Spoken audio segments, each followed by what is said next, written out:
观世间百态，品智慧养生。朋友们好，这里是人体健康养生频道。今天跟大家分享一个什么？采树木之气。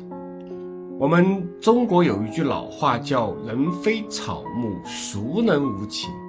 那么证明什么呢？树是有情之物。所以说呢，我们看一些康养中心或者是一些活动中心，它会建在树木比较茂盛的地方。那么作为我们普通人来说，如果说条件允许，你的小区树木比较茂盛，这很好。那么如果我们有的朋友条件不够，我们知道当地都有公园、树木等等。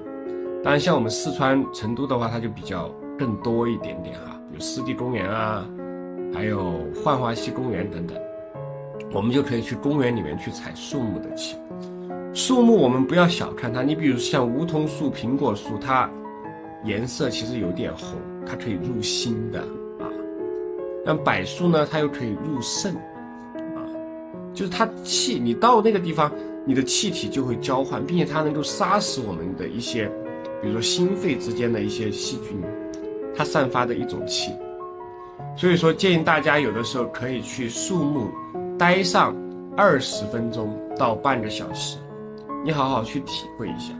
那么更可能的状态是在树木下练功。其实我们一直在讲哈，树木很重要的。你比如像我练习的一种打坐，那么它就必须在柏树林里面干什么呢？打坐。那么柏树我们刚刚说什么？它其实是黑色，它有一些微微的黑色的气息，那么它就能够干什么？入肾啊，这个是非常关键的一个点。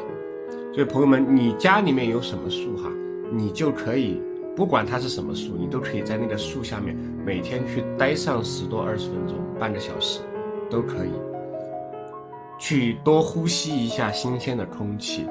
因为树木不只是我们这种锻炼的方式，它其实有很多方式。有机会我再跟大家详细如何去讲我们在树木之间去调控这个呼吸。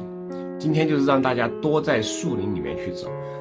没有条件的朋友们，你们周末的时候去公园，带上一家人，对我们的身心会非常有帮助的。我们以前就知道看视频看久了，读书读久了，你可以看看外面葱葱绿绿的树，缓解视疲劳，它就有这个功效。树木是非常好的一种养生方式，多待一待有好处。